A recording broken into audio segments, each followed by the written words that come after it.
hear first from Mr. Cliett. Cliett.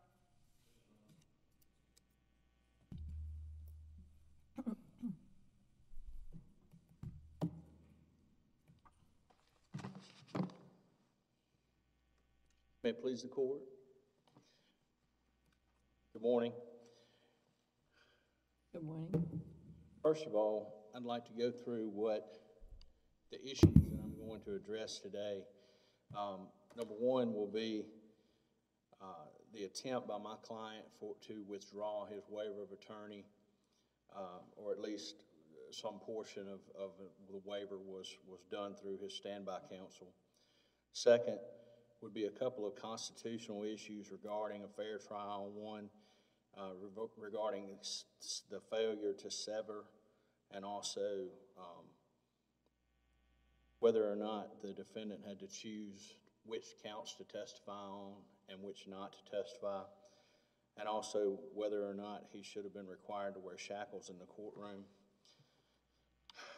It may be wishful thinking that we'll get past that, but I also have number three, the, in quotes, use of a firearm under 924C1A, and specifically the Cooper case, which was from 2020 and has 8 factors for the court to consider, and whether, or I would assume for the jury to consider, and whether or not the firearm is used in the furtherance of a drug crime or drug trafficking crime. Fourth would be constructive possession on the date, September 27, 2017, under the Reyes case and others that are in the brief, about knowing possession. And then if there's time, then I may be able to address possession with intent. But I'm going to start now with what was listed as number 8 in my brief, but it's the first issue that I would like to mention today. On your website, there were some tips about what we might expect, and I want to start with that. One, I think the most critical fact in this case is the fact that Dan Sharp, my client, through his standby counsel, addressed the court that at the time when the pre-mark exhibits came out on the day of trial, that he wasn't going to be able to do this himself, and his standby counsel, Mr. Levy, said, Your Honor, I think he's saying he doesn't want to represent himself and that he wants to withdraw his waiver of his right to counsel. Well, counsel, it seems to me, we're all familiar with the record more than we are, but we've looked at how it was quoted, and it seems to me from the briefs, you're really putting Judge Davis in an impossible situation.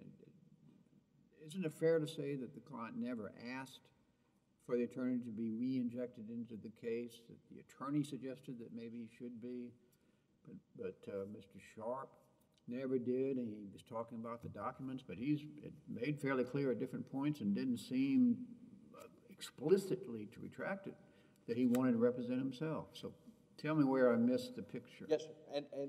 And Judge Southwick, on that issue, I know this court has ruled on 2 cases, one in 1998, U.S. v. Polanyi, and in 2018, U.S. v. Smith. And in both of those cases, there was actually a withdrawal of the waiver. And the defendant said they wanted to have their attorney take over, and the judge denied it. And there was not a hearing, and there was not a ruling. Your Honor, in this case, our position is that we should always remember that these are lay people.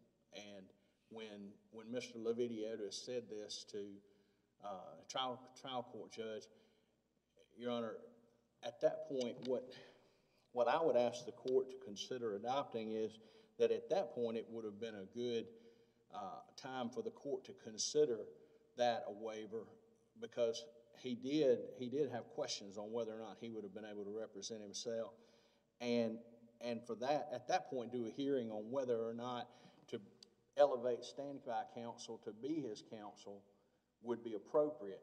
because under y'all's ruling in Polanyi and Smith, it would have to cause no undue delay if it would not cause a continuance. And Your Honor, at this point, I think we're guessing whether or not there would have caused undue delay. Counsel opposite put in his brief that that the appointed attorney said that Mr. Sharp wanted him to be too rough with the minor children. And, Your Honor, he had already filed a motion to withdraw, I think, for similar grounds that was denied. And so to say that meant that he could not go forward on the case, Your Honor, I think without a hearing and without some exploration of whether or not it would cause undue delay, Your Honor, I think that would have been the appropriate time to have that hearing to determine, because if the court determined it would cause undue delay, then you just go forward with trial according to the rulings from this district. You would just go forward with trial with him representing himself, and that issue would be off the board. There wouldn't be any reason to be here arguing that today. All right, thank you. Now, with regard to, and I've gotten through that, there are a couple of other constitutional issues regarding the right to sever. And his appointed counsel filed a motion to sever that was denied. And then after that, Mr. Sharp filed a pro se motion to sever. And it was on a little bit different grounds. He said that he would have to choose whether or not to testify on one count versus another count.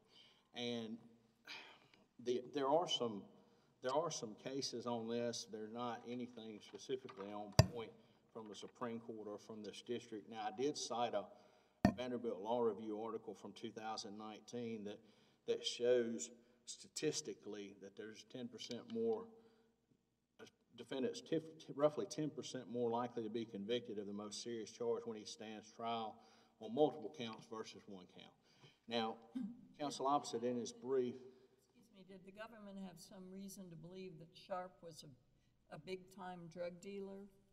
No, I did not work on the trial of this matter. I was only hired for the appeal, but from what I have seen in the record, Your Honor, these were relatively small amounts, but there were 3 different days that he was charged with. Spread over months. Ma'am? Spread over several months. That's right. The first one, I believe, was in September of 17, then February of 18, and April of 18, Your Honor. And so whether or not they felt that he was I guess a big time, for lack of a better word, drug dealer, I'm not sure, Your Honor. But as far as fairness goes, it's our position that it would have been a better opportunity for a fair trial for my client if he would have had the opportunity to face these cases one count at a time, one for September, one for February, one for April. Well, one of the arguments made in the district court, I don't think it was made here, is that I think it was the last episode did not involve a gun, yet by charging them all together, the jury heard he was a felon because of the other gun counts. But I don't see that you're pressing that part of it here. But we do have case law saying that can be problematic. And Judge Costa, that was, I believe, the motion that was filed by his appointed attorney that was denied. And, Your Honor, I do know that the third count had no gun, and the first 2 did. And, Your Honor, that's one thing that in the next, and that may be a good chance to move to the next point that I have. I believe the third one, that was in April, there was potentially an actual drug deal that happened. I think that was what the detective, Agent Bria, I believe I may be pronouncing that wrong, but Is that the one outside the tattoo shop? Yes, sir. Yes, sir.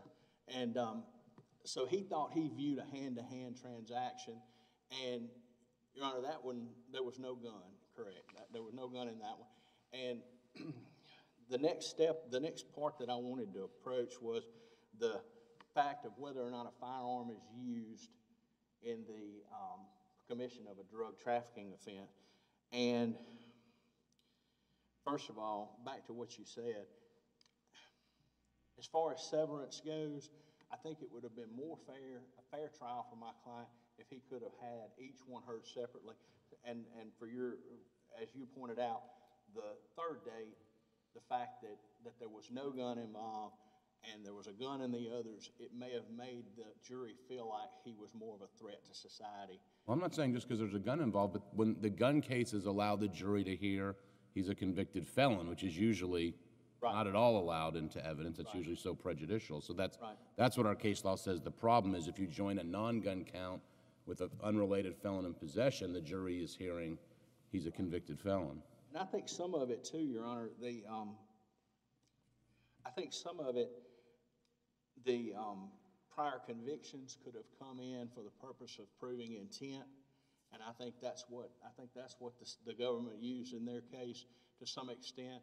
And Your Honor, I've got something in my notes about that as well. I don't know that we'll get there, but with regard to the firearm being used in a drug trafficking offense, the government included in their brief U.S. versus Cooper, which is a 2020 case, and obviously that's the year after the trial. But when I read the case, I thought, man, that would have been a great jury instruction. That would have really helped the jury to know whether or not the gun was being used in the furtherance of a drug trafficking crime, because there's 8 factors, and the number one factor is the type of drug activity. And when we were talking just a moment ago, Judge Costa, about the April date, that seems like the type of transaction or the type of drug activity. If the gun had been there during a possible deal, which is what the drug agent said, if he thought it was a hand-to-hand, to me that's where you might consider that being a use and furtherance of the drug trafficking crime. And there was no gun there that day. On the other 2 cases, the September case, he was at what used to be his residence. It was his ex-wife's residence. Walks in, they have an argument. There's pill bottles or bottles of some type on the bed. And she ends up, they have an argument and she kills herself. And he tried to do CPR. I don't know if he had any skills at that or not, but he tried to do CPR. So in that case, whether the guns are there or not, that type of drug activity would be more of a possession than a possession with intent. And it also, the firearms would not, our position is that the firearms would not be used in furtherance of the drug trafficking crime, because there would be no drug trafficking crime because there was no intent to distribute. Second case, in February, was a traffic stop. Traffic stop where my client, according to the law enforcement officer, swerved over into his lane of traffic. From reading it, it sounded like a DUI stop to me. DUI was not written, but it sounded like a DUI stop to me, where a DUI could have been written, possession, charged with possession. Instead, he was charged with possession with intent. Your Honor, it's our position that is an overcharging. That's something where the intent was never shown. Now, the government used prior convictions. They used text messages from other days, text messages from other times to prove intent. And our position is that intent on that particular day was never proven. It was proven by what we would submit to the court is similar to character evidence, meaning that he's just the kind of guy who sells drugs. He's got drugs, and that means he's going to sell them because he's done it before. So, Your Honor, we would submit to the court that that's improper. Now, back to the September date. There's been no proof that my client knew what was in those bottles on the bed. Well, there were baggies, scales, and some other kind of paraphernalia in the house. And, Your Honor, it was uncontradicted. My client's testimony was uncontradicted that he and his wife were separated at that time. And there was nobody who said that he actually lived in that residence at that time. So our position is that there was no proof of constructive possession because the narcotics or the alleged narcotics were in bottles on the bed, and there was no proof that he knew it was in there. Now, there were scaled and there were baggies, Your Honor. I know, Your Honor. You have time for rebuttal. I know. Thank you. Thank you. Mr. Levy.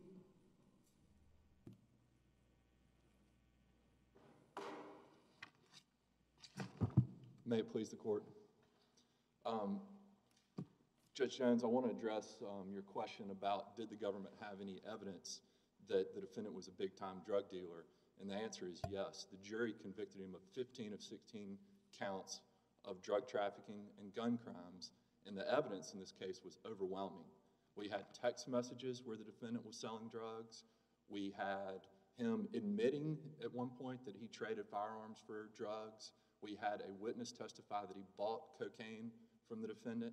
We had 2 juvenile witnesses who testified that the defendant and his wife often sold drugs out of the bedroom. The evidence in this case was overwhelming. But what I want to address for the court, and I imagine the reason we're here, is to talk about the defendant's decision to represent himself. Well, before you leave what you just said about drug dealing, the attorney who just argued talked about constructive possession of what was inside the house. Would you address that? What is in the evidence to tie him to what was inside the house? So for the September 27th incident, there were text messages that showed that he was dealing drugs right up until that moment. There were actually text messages that showed that he was dealing drugs in the house after the deceased, after his wife was, or she died. There was evidence that Nakia Martin and Batrina Davis testified that Dan Sharp, the defendant, was in the home on September 27th when the officers arrived. He was in the bedroom when the officers arrived.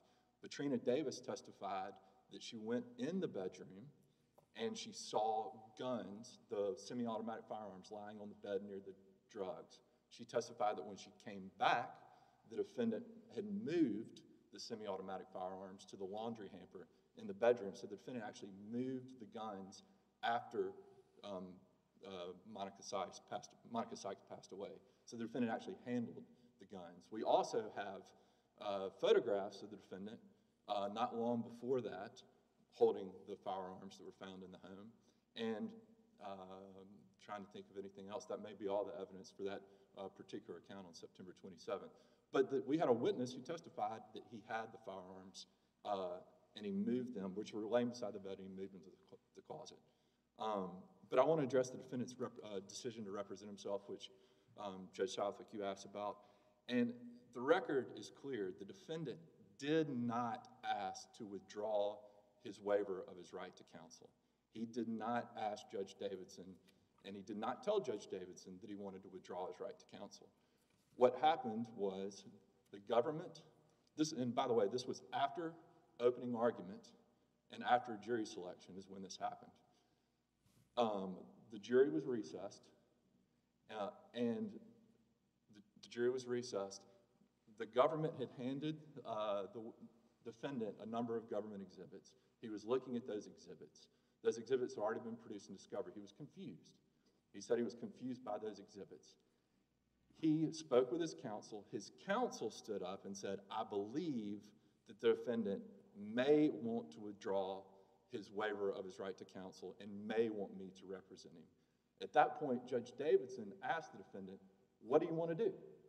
The defendant did not say, I would like to withdraw my right to counsel. He said, let me ask you about that on the case law. Is it your position that our case law would require something more explicit? I mean, it does seem what was going on, and I feel for Judge Davidson. He'd been down this road already a few times, as I recall the briefing with this defendant. What should Sharp have done before Judge Davidson had to do more than he did in this case? When is another hearing necessary? I mean, it does seem to me it was in front of him, the judge, that Sharp representing himself was flummoxed by all the, I think that's a legal term, by all these documents that he was seeing, wasn't sure how to proceed. Why isn't that enough? Well, under the case law, both of the defendants in Smith and Polanyi explicitly stated, they clearly stated to the court that they wanted counsel to represent them. One of them filed a motion. I get the two cases confused. One of them filed a motion with the court, but both of them stated clearly, and in fact, in one of the opinions, the court used the language explicitly stated that he wanted standby counsel to represent him or counsel to represent him. Here, that didn't happen. And if you can appreciate the context here, 4 days beforehand, we had a Feretta hearing, and the defendant voluntarily waived his right to counsel. And the reason he did that is also clear in the record, is he could not get along with his counsel. He could not get along with his... He'd already gone through 2 lawyers, hadn't he? That's right, 2 lawyers with over 40 years of experience. And he refused. There was actually a finding, and it's in the record on page 264. Judge Davidson found, well before this point, that he was not going to get along with counsel. In fact, there was a clinical psychologist at his competency hearing that found that same point. He would not get along with his counsel. So Judge Davidson was in a difficult position at that point. He said, I can't appoint you another counsel because you are not going to get along with any counsel. So Sharp, the defendant, decided that he knew better than his counsel and he wanted to represent himself. One of the sticking points, and it comes up when Mr. Levy stands up, is one of the sticking points is that Dan Sharp was adamant that he wanted to cross-examine the 2 juvenile witnesses who I referenced earlier, who saw him in the bedroom on September 27th. He wanted to cross-examine those witnesses, and Mr. Levidiotis was not going to do it. And he said that to the court when he stood up. He said, I believe my client may want to withdraw his right to counsel. However, I'm not going to cross-examine these juvenile witnesses about their mental history, which is what he wanted to do. And that's on page 801 of the record. Mr. Levidiotis says, it's such a fragile thing, and I, as his lawyer, am not going to do it. And after he said that, the defendant did not state, I still want Mr. Levidiotis to represent me. He did not state that. That was a sticking point for the defendant. Instead, the defendant proceeded to go on the trial and represent himself. And that same day, he did exactly what he said he was going to do, the defendant. He cross-examined those juvenile witnesses, and it played out just like Mr. Levidiotis said it was going to play out. It did not go well, but he was going to do that because he thought he knew better than his counsel. As far as the severance... Counsel, I want to ask about the confrontation claim against Detective Brea's testimony. And it seems like I'm getting a couple cases a year where the government's backdooring hearsay in through this, understanding the investigation. We have a number of cases the last few years saying that is a violation. It's almost like, you can say, well, how did your murder investigation begin to focus on this defendant? And you say, oh, well, an eyewitness told us he was the shooter. And I guess I'm wondering why that keeps happening and whether you think it was permissible here. Well, Your Honor, candidly, I asked the question. I wished I would have asked it a little differently. So candidly, if I had it to do over again, I would ask the question differently. But the intention very much was to get Detective Bray to talk about what happened. The government did not need that evidence and did not rely on that as evidence as a reason why the defendant was selling drugs on April 19th. We didn't reference it again and say this is why you should find him guilty. The evidence on that count was the fact that we had a live witness testify, I bought drugs from the defendant on that occasion. I bought cocaine. So I would submit that it was not hearsay because it was not offered to show that Dan Sharp, the defendant, sold meth on that date. However, I would agree with the court that it could have been asked a better way. Right. I would submit that. And the problem is it has 2 purposes, right? And our case law says if the possibility it's going to be used for the truth of the matter, which here was that he was an informant said the defendant was possessing large amounts of meth, that can outweigh the non-hearsay purpose of showing how they came to focus on the defendant. That's right. The case law cuts both ways here, Your Honor, but I would say that You know, out of abundance of caution, I would have done it a different way if I had it to do over again, but I would also submit that that was not, we were not trying to backdoor evidence and try to get evidence in that, and we didn't need to. I mean, we had the evidence, so it was not intended for that purpose. A lot of the case law where it is a violation of the Confrontation Clause, the government actually needs that evidence to get a conviction, but here we didn't need the evidence, and it was, you know, I would submit that even if there was an error, it was certainly harmless in light of the overwhelming evidence that he was selling drugs on that particular occasion. Mr. Levy, was that the only mention of that, or did that get restated either in closing argument or in some other way that the witness had said that? Well, the defendant actually seized on that point. I don't know if that's what the court's referring to, but the defendant was sort of locked in on the CI, and he cross-examined Agent Bray for, felt like 10 minutes on that particular point. So while we may have started our narrative that way, we anticipated anyway, and the defendant did get into that, and he wanted to get into that. He wanted to talk about that particular incident. So I would say that even if there was some error, also the defendant waived any sort of argument that the government, impermissibly used that evidence. Well, did the government refer to that, particularly after it's highlighted, refer to it itself again, such as in closing argument? Not in closing argument, Your Honor. I do not believe in closing argument. Now, I believe I mentioned it in opening in the same sort of narrative form, but not in closing argument that I'm aware of. And I did look for that, but I did not see it. Regarding the motion to sever, there were three issues that the defendant raised. Two of them were raised by his counsel. One was that the government was sort of piling on the halo effect of having three separate incidents in one trial. And the court addressed that and then gave a multi-count single defendant jury instruction, which this court says juries are presumed, to follow. And the jury did do that. The jury actually looked at each individual count because the jury found the defendant not guilty on one of the counts for the April 19th drug trafficking counts. The other issue the defendant raised with his attorney was the felon in possession count and the fact that on April 19th there were no guns, and so if it was severed there would have been no mention of the felon in possession count.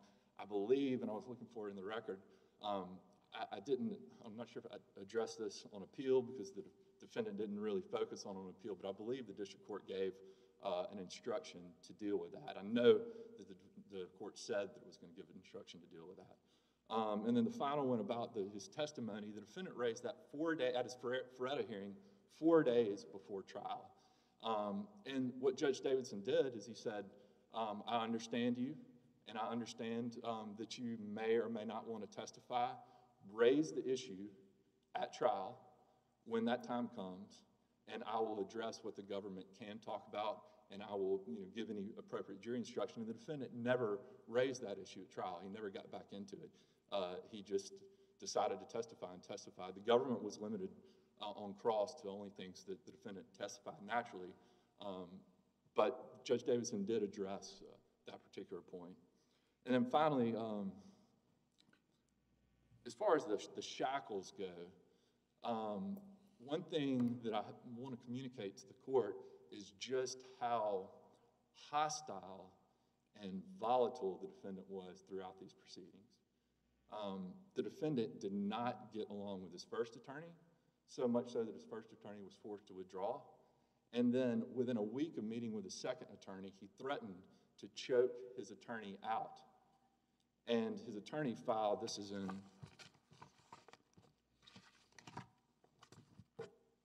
page 198 of the record, his attorney filed a pleading entitled Counsel's Notice to the Court with respect to conduct of trial in client's mental status.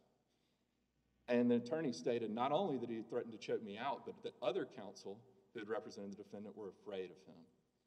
So when the defendant decided to represent himself 4 days before trial, Judge Davidson had to determine how the defendant could actually try the case without posing a threat to the courtroom. And he immediately, as soon as he said that the defendant could represent himself, turned his attention to courtroom security because we were 4 days away from trial. And he told the defendant, I'm going to let your hands stay free, but I'm going to put leg shackles on you and we're going to pad them. And that way you can move about the court quietly. But Judge Davidson had no choice but to impose some security measures here based on, his threats to his attorney, who was sitting 3 feet from the defendant during the whole trial, his standby attorney. And the defendant was cross-examining witnesses, these 2 girls, and he was closer than me to Judge Jones to these 2 girls. There were firearms. They had been rendered safe, but big metal pieces, big metal weapons, 6 feet from where the defendant was standing, maybe 10 feet from where the defendant was standing. And the defendant had a battery to a juror conviction, and the defendant was standing 10 yards from the jury. So did I assume the judge gave an instruction about that? Yes, Your Honor. The judge did give an instruction. He was walking around or whatever you do in shackles. I mean, these shackles weren't hidden and he was sitting at the table? That's right. When he was sitting at counsel table, you know how the tables are there. They have skirts around them, so you can't see him when you're sitting. But when you get up to move, the jury was able to see him. He would stand up and walk around our table and walk to the podium. He wasn't permitted to go anywhere except for his table to the podium. There was actually duct tape on the floor that showed him where to go. And the government actually had to abide by the same rules as the defendant. We weren't allowed to approach the guns. The defendant wasn't allowed to approach the guns. But the jury could see it was black padded shackles. The jury could see him. But he moved about the courtroom, pretty well. But I would submit that the court had no choice but to shackle the defendant based on his behavior and his past criminal history. I see that I have 3 minutes remaining, but the government is prepared to cede its time unless the court has any more questions. Thank you. I don't think we have any. Thank you. Thanks for the time back.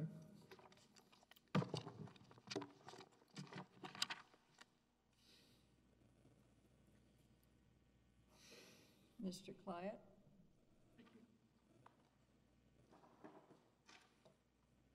You haven't been fired yet, right? Ma'am, Not been fired by Mr. Sharp.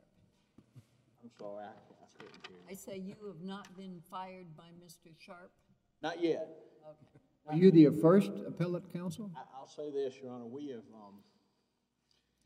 due to COVID-19, we had very little face-to-face interaction. At the Oxford, Lafayette County Jail there in Mississippi, we had to talk on the telephones, and we were on opposite sides of glass, but no, I've not had any negative communication with him, no, Your Honor. When did you come into the case? Sir? When did you come into the case? Right after sentencing, or when did you come into the case? I was first contacted about the case about a week before sentencing. Okay. And then once he was sentenced, within a week or two is when I was retained. His sister hired me. With regard to rebuttal, there earlier on my opening argument, I mentioned on the September 27th, 2017 day that there was no proof that my client knew what was in the bottles on the bed. In response, counsel opposite said, well, one of the children said there were guns on the bed and that my client moved the guns. Still, no mention that my client knew what was in the bottles. So, with regard to the charges stemming from September 27, 2017, our position is that there was no proof of constructive possession. And the Reyes case, and there's some others that were mentioned in my brief, the proof has to be that my client knowingly possessed the narcotics with the intent to distribute. And if he didn't, if there's no proof that he knew what was in those bottles, our position is that he should not have been convicted on those charges due to the fact that he didn't knowingly possess them. Second of all, it was uncontradicted in the testimony that he was separated from his wife. Nobody testified. No, the children didn't testify anything different from that. So that testimony was uncontradicted. Now, with regard to his right to counsel, I think the thing that we all have to remember is that this is a layperson, and it's not just a regular old layperson. This is a layperson that there was a mental evaluation done, and there was a mental evaluation done, and then Mr. Levy, as it was mentioned just a moment ago, he filed something with the court talking about my client's mental condition and whether or not it would be safe in the courtroom. For us to say he has a conversation with Mr. Levy, Mr. Levy says to the court that my client is not sure, or something to that effect, that he can represent himself. I've got it here. He wished, and I quoted it from the record, saying that he wished, my client being he wished to have a lawyer after all and to withdraw his waiver of attorney. Given the special circumstances, at that point, what we're asking the court to do is to rule that there should have been a hearing at that point, whether or not to elevate standby counsel, and whether or not it was even possible. I mean, if there was going to be undue delay, or if there was going to be a continuance according to these two cases from this honorable court, Polanyi and Smith, then would have been a very short hearing, and it would have been on the record, and all of these questions would have been answered. And so that's what we're asking the court to do on that issue. With regard to the sever, the client representing himself caused a myriad of issues in appeal because he didn't object to numerous things. He didn't object, or he didn't raise, as counsel opposite said, he didn't raise the issue to the court when he came to testify about which ones he wanted to testify when he didn't want to. Well, the guy who represents himself has a fool for a lawyer, so I don't think that really enhances the severance argument. I understand, Your Honor. And our position under the Constitution that he has a right to a fair trial, and in some ways the fact that he was representing himself and he failed to object to the shackles, he failed to object to the shackles, he failed to object to the confrontation clause issue. All of that makes it plain error. And plain error is the most difficult to overturn. However, it is a substantial right. It's a substantial right that we're talking about, his constitutional right to a fair trial. I think you've done a very reasonable job representing your client. The red light is on. Yes, Your Honor. And we have all this well briefed. Thank you. So thank you. Thank you. Yes, sir.